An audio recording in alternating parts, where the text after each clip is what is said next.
Hello and welcome to another Science 9 crash course. This is the first video in the unit Matter and Chemical Change for Science 9. In this episode we are going to discuss everything that you need to know about matter.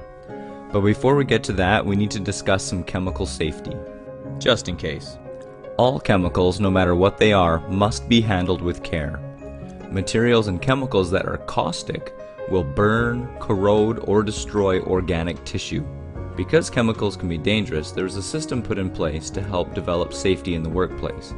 It is called the Workplace Hazardous Materials Information System, or WHMIS. The first part of WHMIS is proper labeling. All chemicals need to be properly labeled with the correct warning symbols. In WHMIS, there are 8 different classes of hazardous symbols. The first symbol is what we call Class A, or compressed gas.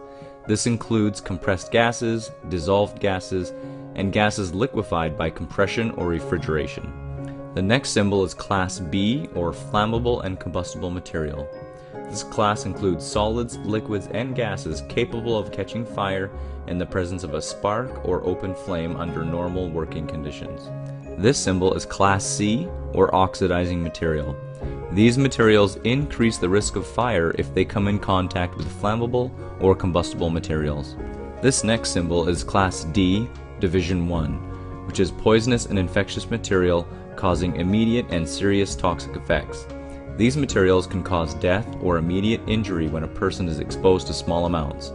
Some examples would be sodium cyanide or hydrogen sulfide.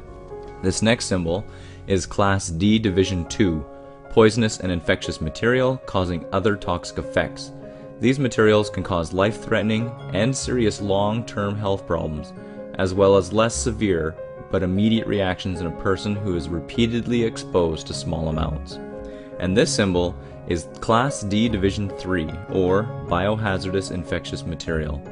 These materials contain an organism that has been shown to cause disease or to be a probable cause of disease in persons or animals. This next symbol is Class E, corrosive material.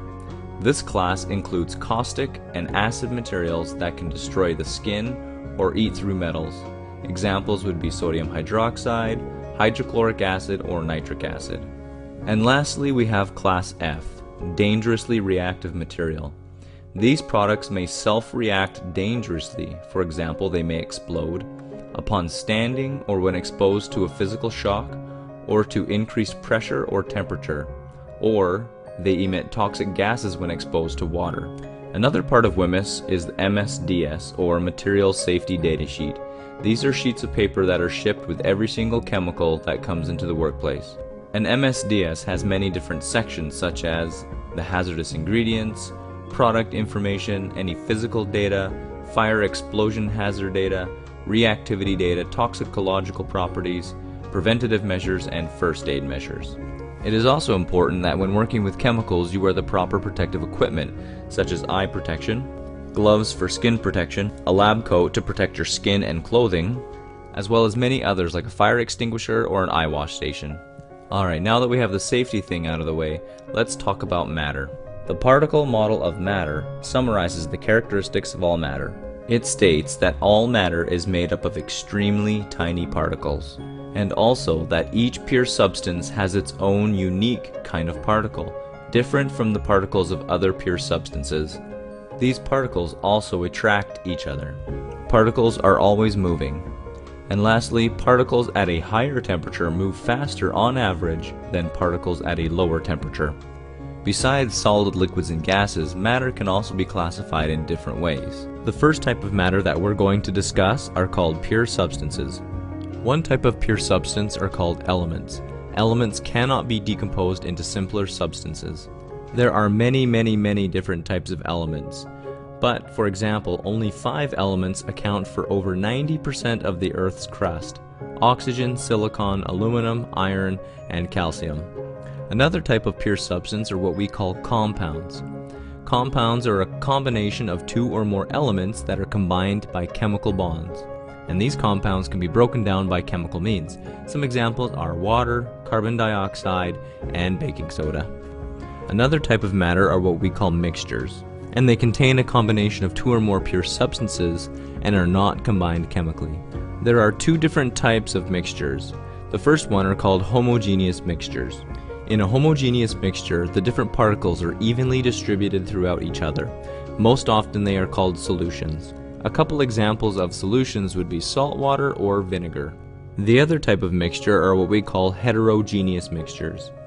A heterogeneous mixture is where two or more substances are combined together but are not evenly distributed throughout each other.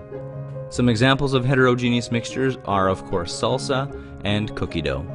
We can also classify heterogeneous mixtures into three subcategories. The first kind of heterogeneous mixture is called a suspension. A suspension looks like a solution, but if left over time it will separate. Some examples of suspensions are oil mixed with water or dust particles floating in the air. Another type of heterogeneous mixture are called colloids.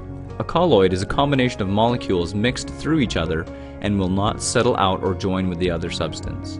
Some examples of colloids are mayonnaise and blood. And the last type of heterogeneous mixture are called emulsions. Emulsions are special types of colloids where we have a liquid dispersed through another liquid. Milk is a great example of an emulsion, as the milk fat is distributed throughout the water. Well, this brings the first episode to a close. Thanks for listening.